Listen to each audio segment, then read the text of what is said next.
the bullet hasn't been made that can kill me. So said New York City gangster Jack Legs Diamond. Or so Gangland legend would have you believe. Truth is, it was most likely invented by a screenwriter decades after Diamond was dead. The sentiment wasn't unwarranted. Diamond was shot on 4 different occasions and rebounded each time. Leading to another unconfirmed Gangland quote, "Can't anyone hit this guy so he don't bounce back?" Supposedly uttered by Diamond's one-time arch-nemesis, Dutch Schultz. Diamond was arguably the most famous gangster of his time. For the last 14 months of his life, hardly a day went by that he wasn't mentioned in the newspapers. He received fan mail, people sought his autograph, and, supposedly, MGM even considered making a movie based on him. There wasn't anything special about Jack Diamond in the early days that would lead anyone to believe that he would become the most infamous gangster of his era. He wasn't a master criminal, he wasn't a powerful gang lord like Al Capone, who was CEO of the largest criminal organization in America. Jack didn't have the knack for dreaming up rackets like Dutch Schultz. Jack was famous for getting shot, beating the rap, and, despite being married, having a sexy showgirl mistress. "He was the most overrated guy I ever knew," said fellow gangster Salvatore Spitali, his one-time partner and probable killer. "The newspapers turned him into a great big shot, when he was just a punk." Minus the insult, Diamond would have agreed with Spitali's viewpoint. He was a product of the media. Jack knew he was not what the press made him out to be, and he regularly complained about newspaper reporters, but he would use that persona to his advantage when needed. It's not fair to label him a simple punk though. Jack managed to rise to the top echelon of the New York City underworld. He rubbed elbows and worked with the top mobsters of his day. Guys like Arnold Rothstein, Lucky Luciano and Oni Madden. Despite his immense fame during his life, Diamond is little remembered today. And some of what is known is wrong. Starting with his name. It has come down that his real name was Jack Moran or Nolan. Both are wrong, his real name was John Diamond. You may hear that he was the son of Irish immigrants. This too is wrong. Like him, his parents, though of Irish descent, were born in Philadelphia. Jack was destined for a life of crime. He had a streak in him as a kid. A cousin told a reporter in 1931, he was light-fingered. Couldn't help stealing things. His mother was able to keep him in check, but once she passed away, nothing could straighten him out. By his teenage years he was running with a group of thieves in New York City. In 1914 he was arrested at the age of 15 for his part in a smash and grab at a Brooklyn jewelry shop. He was sentenced to a year in the reformatory. It did little to reform him. This was followed by a disastrous stint in the National Guard beginning in 1916, which culminated with Jack serving 2 years at Leavenworth following a court-martial. Jack returned to New York City in 1921 after his release from prison. Thus far, he had been a criminal failure, a punk, as Spitali would say. Jack turned things around fairly quick. Within 2 years, he was head of one of New York City's premier bandit gangs. At his side was his brother Eddie. They hit lofts, stores and warehouses, specializing in silks, furs, and jewelry. With the advent of Prohibition, they weren't above hijacking liquor. Around this time, Jack met a man who would have a profound effect on his life. King of the New York underworld, Arnold Rothstein. Rothstein may have acted as a fence for Diamond's loot and readily accepted any stolen booze. Diamond went to Rothstein with a proposition. If he would furnish the Diamonds with a few trucks and a drop-off point, the Diamonds would provide him with cut-rate liquor. The idea appealed to Rothstein, and soon Diamond was hijacking booze meant for others. Had he stuck with small-timers he probably wouldn't have had any trouble, but Diamond's penchant for big scores and utter fearlessness of consequences led him into serious trouble. Big Bill Dwyer and his partner, mobster Frank Costello, were 2 of Manhattan's biggest bootleggers, and Diamond was hitting their stuff. At first Dwyer didn't want to tangle with Rothstein, so nothing was done, But after a few more shipments disappeared, Big Bill and Costello quit worrying about Rothstein and decided that Jack had to go. Just after 4 a.m. on July 1, 1925, Jack was driving down 5th Avenue when he stopped for a light at 106th Street. A sedan pulled up alongside him.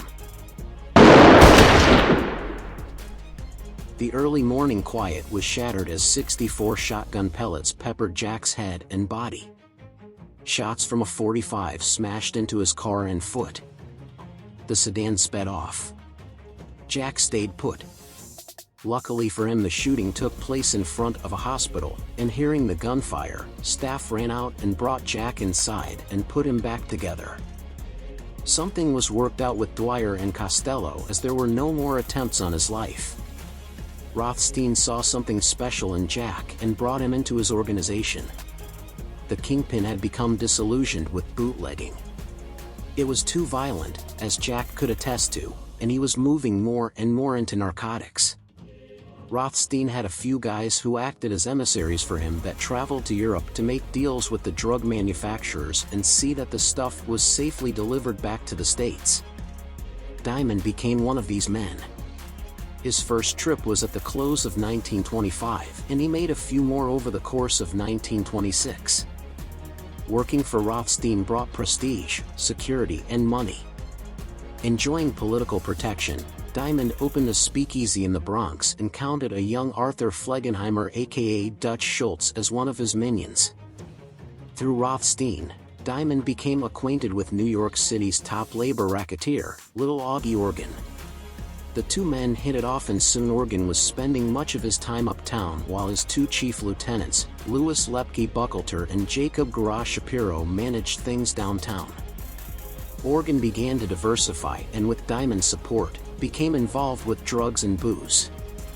In return, Little Augie turned some labor contracts over to Diamond. This didn't sit well with Lepke and Shapiro. Before long, the duo decided that they should be running things. On the evening of October 15, 1927, Diamond had an appointment to meet Organ downtown at the corner of Norfolk and Delancey Streets. Lepke and Shapiro were privy to the meeting and had a crew of gunmen waiting for them. Diamond and Organ arrived at the designated corner at 8 p.m. The two men exchanged greetings and started to walk. About a block behind them, a sedan pulled out into traffic and slowly approached the duo. Three men emerged from the car and strode up behind the two gangsters. One raised his gun to the back of Organ's head. Little Augie toppled to the ground with a bullet through the brain. At the sound of the shot, Diamond instinctively turned around. One of the gunmen fired into his stomach. The shot was meant to neutralize Diamond. If they wanted him dead, he would have been on the pavement with his pal. Their mission accomplished, the killers dropped their arms to their sides, tilted their heads down, and calmly walked back to the sedan. Diamond gathered himself as best as possible and staggered to the nearest hospital. As Jack lay in agony, the police questioned him relentlessly. "Who did it?" "I don't know anybody who would want to hurt us." "What did Little Augie want to meet you about?" "How should I know? We got shot before we had a chance to talk." Police got nothing from Diamond. Though no stranger to newspaper ink, the Little Augie shooting landed Jack on the front pages and resulted in him receiving the nickname that would follow him to the grave and beyond: Legs. It's come down that he was called Legs for various reasons. He was a good dancer, he ran out on his friends, he was a fast runner. Truth is, it was a newspaperman who christened him with the moniker. A few years later, Diamond would tell a reporter, "As a matter of fact, I was never called Legs until after the Little Augie affair. My friends or my family have never called me Legs." It's possible that Eddie was called Eddie Leggy and a reporter shortened it to the headline Perfect Legs. As Diamond recuperated, trouble was brewing in the Bronx. Just as Lepke and Shapiro outgrew Little Augie, Dutch Schultz was outgrowing Diamond. Together with his partner Joe Noah, he opened a speakeasy and success came quick, and soon they were running the competition and former employers out of the Bronx. Before long, it was Jack's turn. Schultz and Noah were more diplomatic than Lepke and Shapiro and offered to negotiate with Diamond. A rendezvous was set up for the morning of October 16, 1928, mere hours after the one-year anniversary of the Oregon shooting. It was to take place at the Chateau Madrid nightclub on Manhattan's 54th Street. Suspecting a double-cross, Schultz and possible other gunmen took positions in a window overlooking the nightclub. As Noah approached the club, their suspicions were confirmed. A Cadillac pulled up and Benjamin Greenberg, a former gunman for Little Augie, jumped out and opened fire. Noah fell to the ground mortally wounded but managed to squeeze off a few shots while Schultz and any others fired down on the car from above. Greenberg jumped back in the car where one of the shots from above pierced his neck. He died within minutes. Diamond went into hiding after the shooting while Schultz went on the offensive.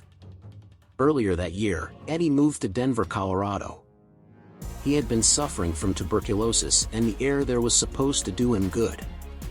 He wasn't simply convalescing, however. While there he opened a boxing arena and was probably involved in other nefarious acts. Two gunmen, Joe Pidio and Gene Morin, were sent to Denver to kill Eddie. They made an unsuccessful attempt on him on November 5. Both men were captured. After posting bail, they skedaddled back to New York. Something was worked out with Schultz because Eddie returned to New York and lived out his final months upstate, and Jack began showing up around town. He bought a house in the Catskills but spent most of his time at hotels in Midtown Manhattan, where he was part owner of the Hotsy Totsy nightclub. The Hotsy Totsy was an exclusive club where one had to be invited to get in. It was a popular watering hole for newspapermen, sports figures, and celebrities, not to mention other gangsters. One of those gangsters was William "Red" Cassidy. Red owned his own joint and was part owner of a brewery with Oni Madden and Big Frenchie DeMange. It was a few hours before sunrise on July 13, 1929, and the Hotsy Totsy was hopping. All was well, and then Red Cassidy showed up with his brother and an ex-con named Simon Walker. After several drinks, a fight broke out and Diamond and his partner, Charles Entrada, got involved. Soon words turned to fists and then the guns came out. Walker never made it out of the club. Red died later at the hospital. The other Cassidy was found unconscious at the bottom of a stairwell. Diamond and Entrada went into hiding. Numerous Hotsy Totsy employees witnessed the debacle and were dealt with in Gangland fashion. The bullet-riddled body of bartender William Wogast was found a few days later in New Jersey. A couple of others disappeared for good. Once again, Diamond's name was in the papers as a countrywide manhunt ensued. While Jack was in hiding, his brother Eddie died of TB. Plainclothes detectives attended the funeral hoping to catch Jack, but he didn't show. Entrada was eventually captured in Chicago and returned to New York for trial. He was acquitted in February 1930. With his partner being discharged and all witnesses silenced one way or another, Jack turned himself in. Sauntering into the police station, he went up to the detective in charge and said, "I hear you want me. Well, I'm here to surrender." Since Entrada went free, prosecutors didn't even bother trying to get Diamond into a courtroom. Though Diamond didn't have to worry about a murder charge, the attention that he received would be the start of his downfall. As the summer of 1930 rolled around, Jack became aware of all the inns, roadhouses, hotels and other establishments in the Catskills region and what a lucrative business they did with all the summer tourists. It was a gold mine. He also realized that they were unorganized and buying their beer and booze from small-time bootleggers. Jack saw his chance for gangster greatness and began monopolizing the region. Though he didn't have an army of hoodlums at his command, thanks to all the press he received, Jack was known as a top New York City gangster with an itchy trigger finger. This wasn't lost on the innkeepers and tavern owners who received a visit from him. At the same time Jack was making moves in the Catskills, he was also preparing for a trip to Europe to make some drug deals. The day before Jack was planning to sail, Harry Western, an upstate tavern owner who refused to deal with Diamond, was taken for a ride in his own car. His body was never found. One of Jack's lackeys was ordered to take the car to Brooklyn and dump it in the river. As Jack set sail, his henchmen headed for Brooklyn with Western's blood-stained auto. Police found the car before it was dumped, and they learned that Jack was headed for Europe. The NYPD wired ahead stating that Jack must be returned. When the ship pulled into England, Scotland Yard was waiting for him and told him he couldn't get off the ship. Jack didn't care because he was heading for Belgium. During the layover, numerous reporters crowded into Jack's cabin for an interview. Jack assured them that he was only in Europe for health reasons and blamed all his troubles on the press. When the ship landed in Belgium, Jack was informed that he couldn't stay. He went to Germany, but they gave him the boot too. A reporter asked Jack about the Western murder. "It's all lies. The New York police pester me all the time. They arrested me 22 times in the last few years and always had to let me go for lack of evidence." Jack's cries fell on deaf ears, and within a few days of his arrival, Jack was headed back home on a freighter. Jack landed in Philadelphia to much fanfare. Mobs of people showed up for his arrival, including, of course, members of the press.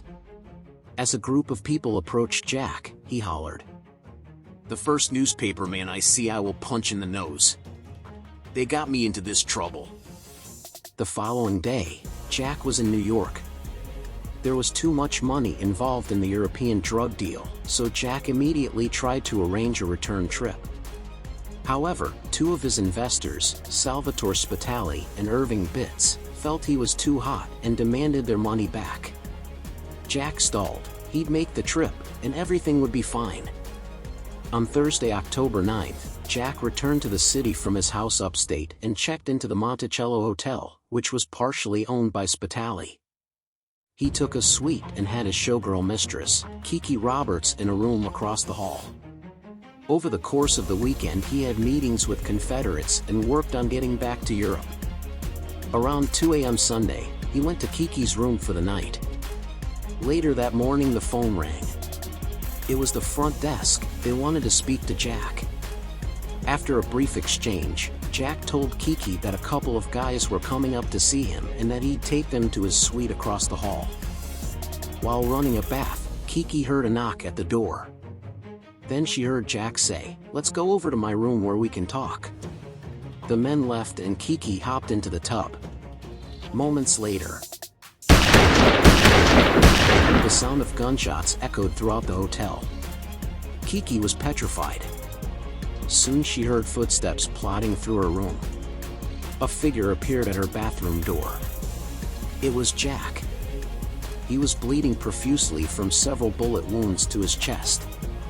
Blood streamed down his face from a botched headshot. Jack told Kiki to clear out and then stumbled into the hallway.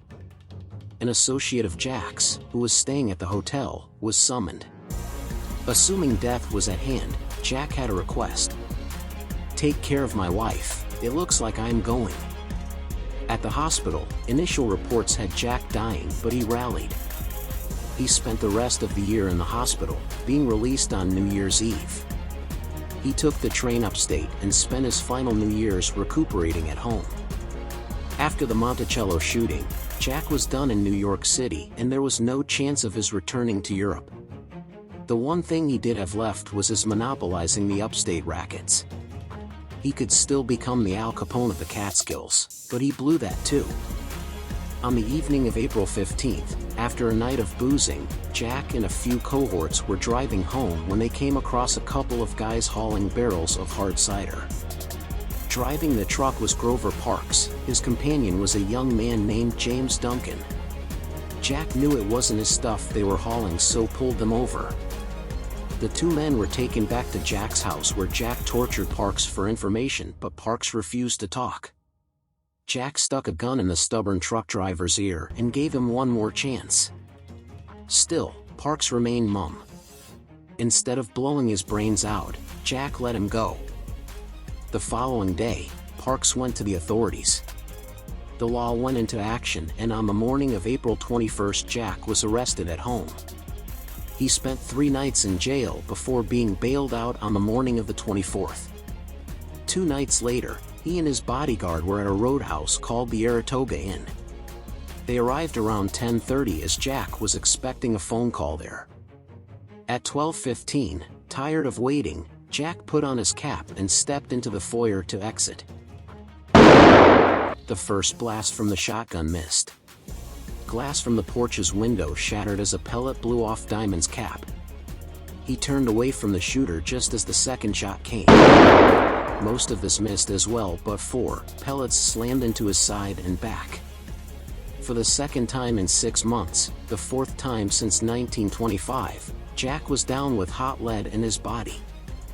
Once again, the press had a field day as Jack recuperated. This was too much for the state of New York. Everyone from the governor on down was determined to get rid of Jack. First, he was placed on trial for kidnapping and torturing Parks. He once again managed to beat the rap. In August, Jack's luck finally ran out. Put on trial for bootlegging, he was found guilty and sentenced to 4 years. He managed to get released while his lawyers worked on an appeal. Unable to operate, Jack fell on hard times. He struck up a relationship with trigger-happy gangster Vincent Call and his mob for some underworld kidnappings for some much-needed cash. The combination was short-lived, however, because Call and his gang were rounded up that autumn. The state wasn't ready to give up on Diamond yet. He had to stand trial that December for the kidnapping of Grover Parks' accomplice, James Duncan. By this time, New York's most famous gangster was reduced to living in a cheap Albany boarding house for the duration of the trial. During proceedings, rumors spread that killers from Brooklyn were in town to bump him off. When informed of this, Jack, at the lowest point of his career, simply said, "What the hell do I care?" Like he did in the Parks trial, Jack beat the rap in the Duncan case as well. To celebrate, he, his wife Alice, and others of his entourage went to an Albany speakeasy to celebrate. At 12:45, Jack lied to Alice and said that he had to see somebody on business but would be back in 30 minutes. It was the last time she saw him alive. He really went to visit Kiki, who was staying in a nearby apartment. He ended up staying about 4 hours before stumbling down the stairs drunk. He told his driver to take him home. They pulled up to the boarding house and Jack wobbled up to the front door. His driver had to help him inside and escorted him to his bedroom. Down the street sat a dark sedan. Inside were a couple of gunmen who had been waiting for an opportunity. Once he had Jack safely in his room, the driver returned to Alice at the speakeasy. Jack peeled off his chinchilla coat and fedora and dropped them on the floor. Removing his shirt and pants, he carefully folded them over a chair. Then he climbed into bed. Back at the speakeasy, Alice correctly assumed where Jack had really been and started cursing out the driver, trying to get him to admit it. Meanwhile, the men in the dark sedan had decided enough time had passed. They emerged from the car and started for the rooming house. One was armed with a flashlight, the other, a .38. They let themselves into the house and made their way up to Jack's room. Entering, the guy with the flashlight illuminated the room. The other approached the bed. He placed the .38 a hair's width from the face that graced 1,000 newspapers. 3 bullets were sent through Jack's whiskey-soaked brain. The men fled. Halfway down the stairs, the gunman halted. Had the bullet been made that could kill Legs Diamond? After all, he bounced back all those other times. He asked his partner if they shouldn't go back and make sure. "Oh hell, that's enough for him," his partner bellowed, heading for the door. The boarding house proprietress, awoken by the shots, heard the last exchange and watched through a window as the killers made their escape. Slowly, she climbed the stairs and peeked into Jack's room. Rushing to the phone, she called the speakeasy and asked for Alice. "I think there has been a shooting upstairs," she told her. "You'd better hurry over." Alice was already in a panic on the way back. Entering Jack's room, she screamed hysterically. Grabbing a towel, she began to wipe the blood from Jack's face while sobbing. Help me somebody, they shot Jack. He's dead. They killed him. There was no shortage of suspects for the killing of Legs Diamond. Fingers were pointed at his own gang members. It was said that they sought revenge because he abandoned them. Some accused Alice, surmising that she had had enough of his two-timing ways, and called in the gunman. Dutch Schultz is considered by many to be the architect of the murder. Some feel it was the Albany police that took Legs out on behalf of the O'Connell political machine.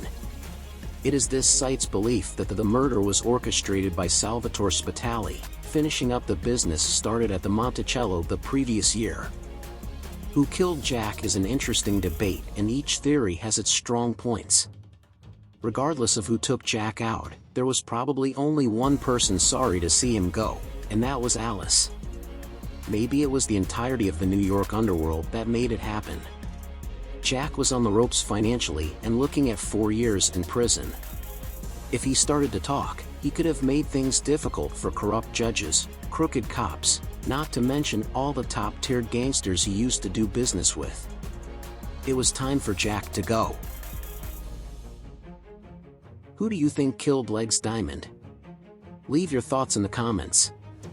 If you enjoyed the video and would like to learn more about Legs, check out Legs Diamond Gangster, available from Amazon.com. Link is below.